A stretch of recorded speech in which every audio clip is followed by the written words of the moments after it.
Minsan ba ay naramdaman nyo na may kakaibang amoy kayo? O nakarinig kayo ng mga bulong-bulungan tungkol sa amoy matanda? Nakakahiya, di ba? Lalo na kapag alam nating hindi naman tayo pabaya sa kalinisan. Maraming mga lolo at lola ang nakakaranas nito. At madalas ay hindi nila alam kung bakit nangyayari o paano ito masosolusyonan. Alam nyo bang kahit anong sabon ang gamitin at ilang beses maligo, kung hindi natin nililinis ang isang partikular na bahagi ng ating katawan, babalik at babalik lang. Hindi lang iyan, idaragdag din natin ang ilang simpleng gawi na magpapaginhawa sa inyong pakiramdam at mapapataas ng inyong kumpiyansa. Manood hanggang dulo dahil may ibubunyag akong mas malalim na lihim na tiyak na magugulat kayo at makakatulong ng malaki sa inyo. Ngayon, dumako na tayo sa pinakasikreto, ang bahagi nating katawan na kadalasang pinagmumula ng amoy matanda at kung paano natin ito matutugunan ng epektibo.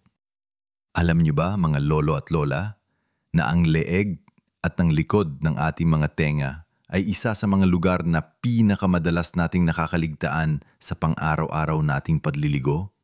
Akala natin, sapat na ang dumaan lang ang tubig at sabon. Pero hindi pala. Sa pagtanda, nagbabago ang ating balat. Nagiging mas tuyo ito, bumabagal ang pagpalit ng mga balat. Ang leg at likod ng tenga ay may mga kulubot o folds ng balat na pwedeng pagtaguan ng dumi at pawis.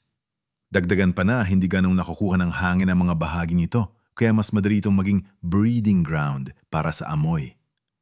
Kaya naman, ang una at pinakamalagang gawin na dapat nating bigyan ng atensyon ay ang masusing paglilinis ng leg at likod ng mga tenga.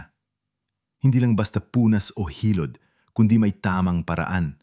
Kaya narito ang simpleng hagbang. Sa tuwing maliligo kayo, siguraduhin na hindi lang basta dumaan ang sabon. Gumamit kayo ng malinis na bimpo o sponge o kahit ang inyong mga kamay at masusing sabunin ang buong leeg mula sa harap, gilid hanggang sa likod at lalo na ang likod ng mga tenga. Hindi kailangan na malakas na pagkuskos. Ang mahalaga ay masiguro na nalalapat ang sabon sa bawat bahagi at naalis ang anumang dumi. Gumamit ng banayad na sabon na hindi magpapatuyo ng balat. May mga sabon ngayon na specifically formulated para sa sensitive skin o may pagkatapos sabunin, banlawan ng maigi para walang matirang sabon sa balat. Ang natitirang sabon ay pwede rin para mas maintindihan nyo. Isipin nyo si Aling Cora.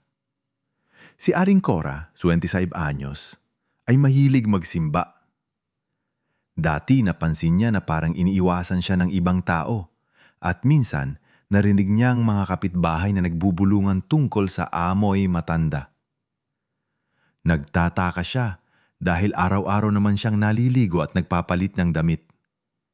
Isang araw, napanood niya ang isang video na nagpapaliwanag tungkol sa nonenal at sa kahalagahan ng paglilinis sa leeg at likod ng tenga.